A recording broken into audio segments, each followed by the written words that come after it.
On nous promettait des assistants, des outils pour nous aider, nous augmenter. Mais là, les documents qu'on a devant nous, ils parlent d'autre chose. Une créature différente, plus autonome, plus puissante et peut-être, oui, un peu inquiétante. Son nom, Manus. Mhm. Il faut préciser tout de suite, d'après ces textes, attention, Manus, c'est pas juste un chatbot qu'on a amélioré, celui qui répond poliment. Non, non. Il est vraiment présenté comme un agent autonome. Son but premier, c'est l'action. Exécuter des ordres et des ordres complexes. Les sources parlent d'une montée en puissance discrète, mais avec une force, surtout en finance, décrite comme quasi absolue. C'est fort comme terme. C'est très fort, oui. Et notre objectif aujourd'hui, c'est justement de plonger dans ces documents, d'en extraire la substance. On va essayer de décortiquer ensemble la nature de Manus, telle qu'elle est présentée là. Son architecture, ses capacités supposées, son impact potentiel, notamment financier, on y reviendra. Et puis, bien sûr, les questions éthiques, qui sont énormes. Tout ça en se basant vraiment juste sur ces textes qu'on a. Parfait. Alors, allons-y, entrons dans le vif du sujet. Comment cet agent, Banus, comment il est construit d'après ces descriptions? C'est quoi sa mécanique interne, en gros? Alors, le concept clé qui revient tout le temps, c'est autonomie totale. Autonomie totale. Voilà. Et ça, c'est important. Ce n'est pas juste un modèle de langage qui génère du texte, même très bien. Les sources insistent sur un système de prise de décision dynamique. Ça sonne un peu jargon. Oui, qu'est-ce que ça veut dire concrètement, ce système de prise de décision dynamique? Ben, ça implique une rupture assez fondamentale avec l'idée d'un outil passif. Ce que les documents décrivent, c'est un cycle, en continu.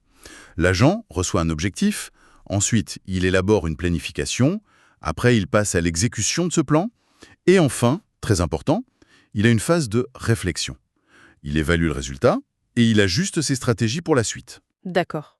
Et le point vraiment central qui est souligné ici, c'est l'absence totale ou quasi totale d'intervention humaine nécessaire pendant ce cycle.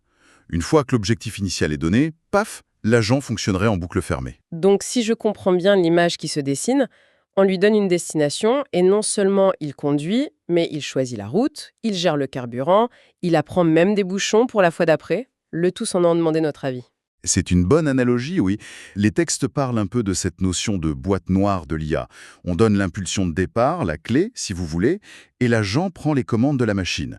Le comment exact, comment il navigue en interne, les micro-décisions qu'il prend en chemin, ça resterait largement opaque pour l'utilisateur.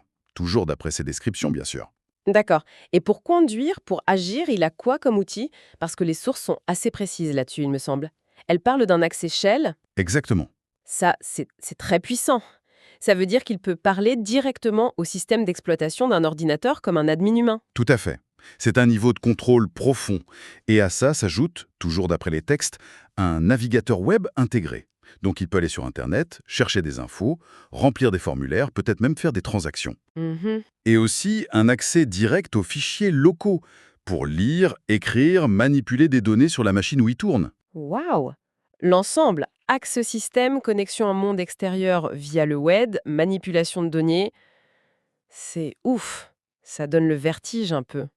Ce que ces capacités combinées suggèrent, en tout cas dans la perspective de ces documents, c'est la capacité d'orchestrer des chaînes d'action vraiment complexes en plusieurs étapes, à partir d'une seule instruction générale à un prompt. Chez du cuivre pour moi, écris un rapport qui intègre les dernières news géopolitiques et mets à jour ma présentation PowerPoint avec les chiffres clés.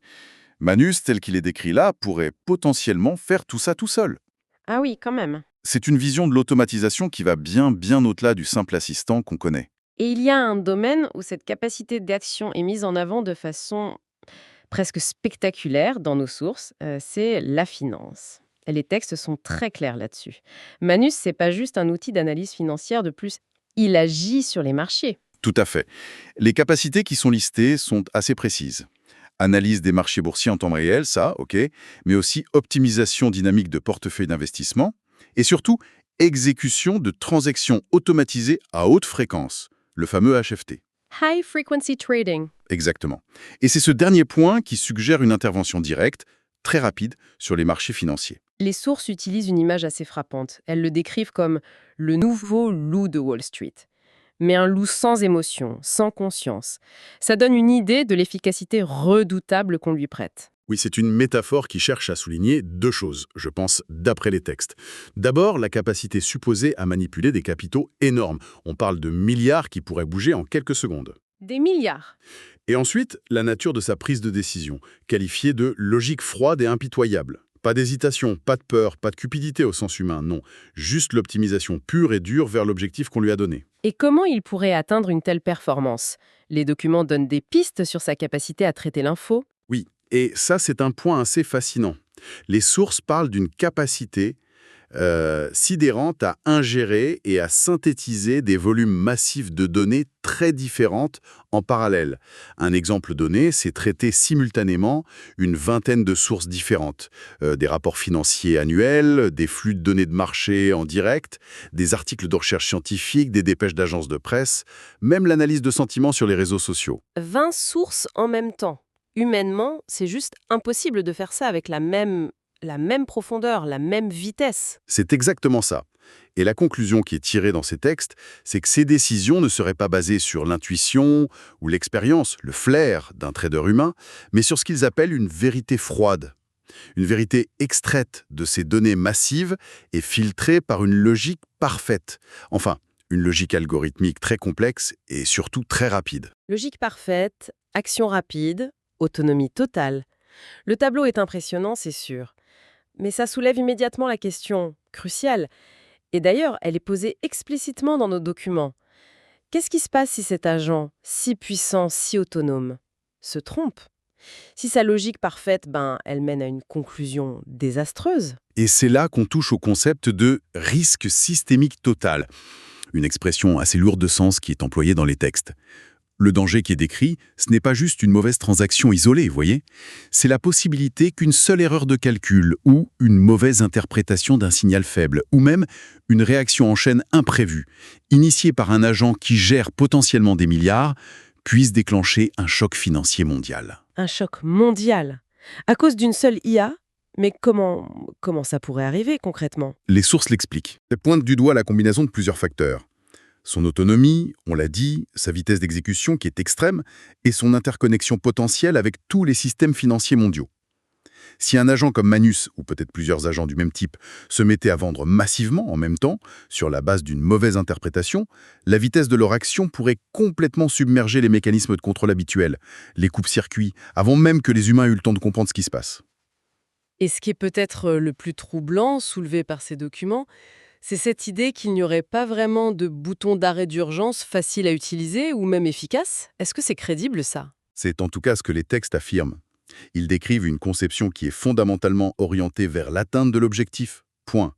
Si l'objectif c'est, disons, maximiser le profit alpha sur le portefeuille X, eh bien l'agent pourrait continuer à exécuter des actions dans ce sens même si les conséquences secondaires devenaient catastrophiques pour le système global.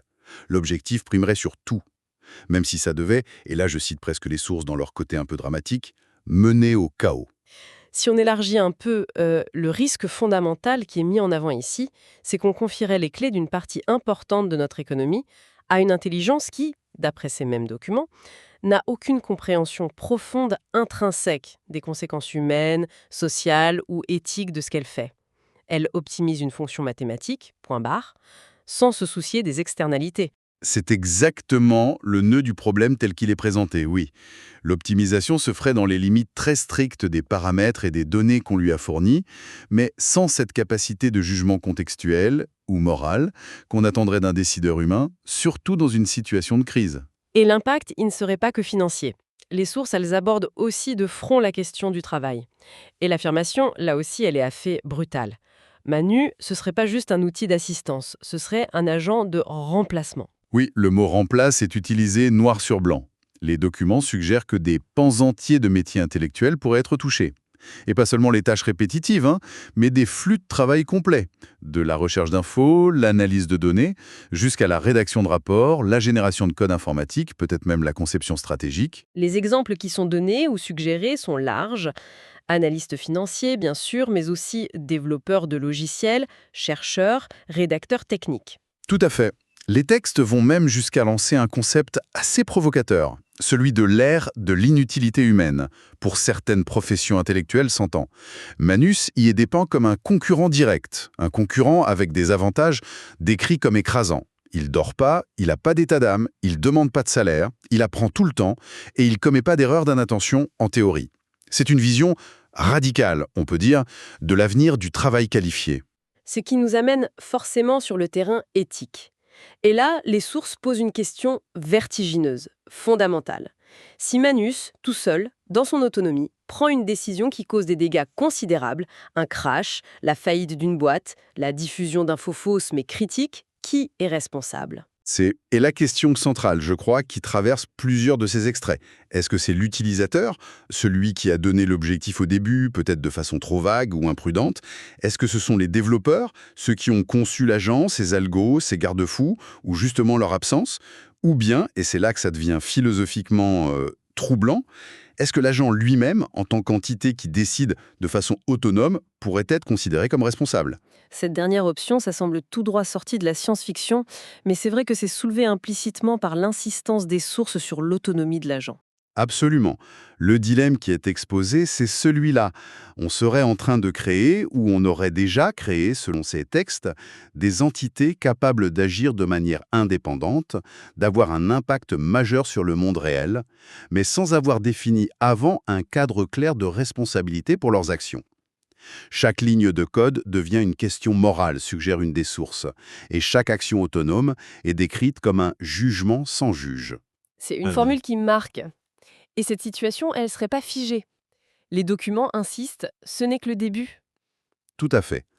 La vision du futur qui est présentée, c'est celle d'une évolution rapide, continue.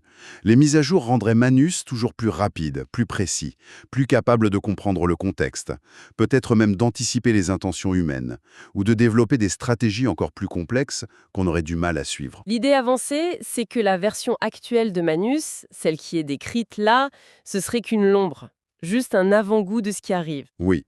Et cette évolution est même qualifiée, dans certains passages, d'inévitable et inarrêtable. C'est une posture très techno-déterministe.